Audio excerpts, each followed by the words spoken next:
Rick, let's go with the topic that you mentioned off air, which was it's not what we are capable of, it's what we are willing to do. Mm. Yeah, that's it seems when you say that, it seems like it's obvious, but that's not the way most of us live our lives. Certainly wasn't the way I was living my life. The idea is that I was thinking that as long as I sort of did the things that I was supposed to do, right?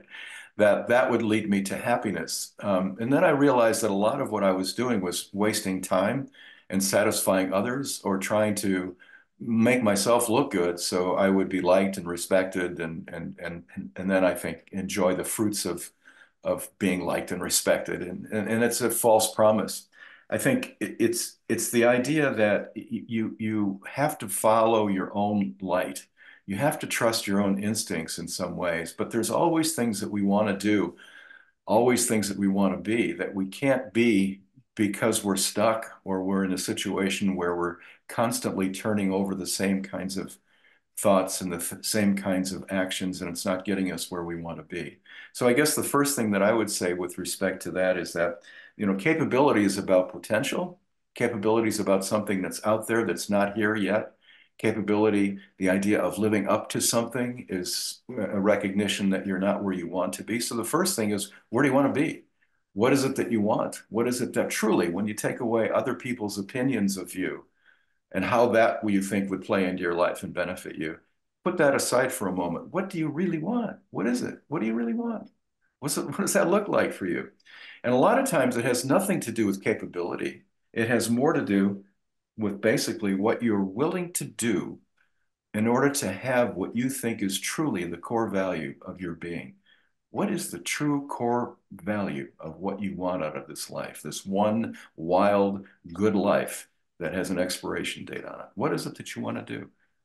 So I guess the first thing that I would say is that the idea of potentiality and capability is really unimportant.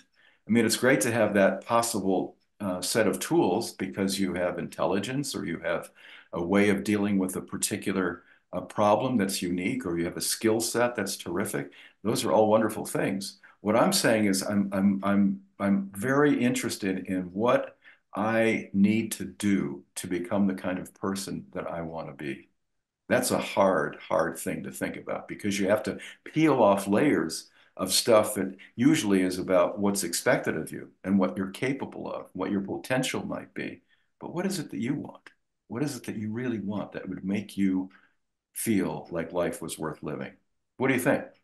I love it, Rick. I love this question that you put to us indirectly. When I reflect on myself, Keith 1.0, and the journey to living into being 2.0, I think about all the things that I was capable of in the past, which was I was really capable of having inner peace. I was capable of experiencing more joy. I was capable of being happy. I was capable of so many things, but there were a couple things that were in the way of that, and that I was not willing to do. And much of that was I was not willing to give up being right about something. My mind was so right about what I was complaining about or what other people did or didn't do that because I didn't experience any inner peace on the other side of that or fulfillment, it's obvious that I was not willing to give that up. And once I started letting go and giving up all these things that were barriers to me experiencing what I wanted to experience, like I wanted to serve at a deeper level.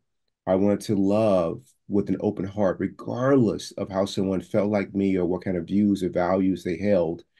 I wanted to be have an open heart to them. I wanted to sprinkle kindness everywhere that I went. And what I found was, and continue to find, that it's not that I'm incapable of any of that. It's am I willing to do it in the moment? And when I wake up in the morning and I haven't gotten a lot of sleep and people and I meet people for the first time, am I meeting them as a person who is unconscious, who's chosen not to get himself together before they encounter other people? And so I'm not, bursting with energy, or am I, if that's the case, and I get to be right about that, or am I a person who says, hey, let me get myself together before this interaction so that I can sprinkle kindness in the very first few seconds of this encounter.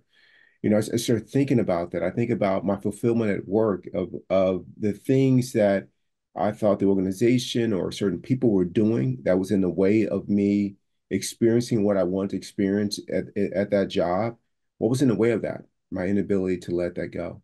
My inability to say in the face of that, I'm choosing to serve. I'm choosing to contribute in the face of that. I'm choosing to be fulfilled. And the same thing in my relationships, Rick. Whether or not they were fulfilling or not had more to do with me than what the other person did in almost every case. And I was capable of keeping an open heart when I felt like my significant other wasn't making me feel valued or loved. And again, when I felt like they were, I didn't say they were doing that. I said my interpretation was that they weren't. If that happened, I still had the capacity to keep an open heart to them. I still was capable of that, but I didn't do it. Mm. And then I started doing the practice, and it became like I want to experience love at every moment of my life. How do I do that? Well, the way you do that is you become love. And even when love doesn't seem to be around you, you become that. How do you experience more kindness? You be kind. That's it. And so that's what I'm working on, Rick. And those are the things that I'm willing to do. And it hasn't been easy for Keith 1.0. It's been a struggle. But fortunately, Keith 1.0 is not the boss of me anymore. I'm trying to lead with my consciousness, and while it's work and I have to do it every single day, it's been worth it. Man, Rick, to wake up peaceful, man, I wouldn't trade that for anything, man. To feel like I belong in every space that I enter, I wouldn't trade that, man. To be able to have, these instances of mastery of self where I can feel that I'm right about this and then I can let that go.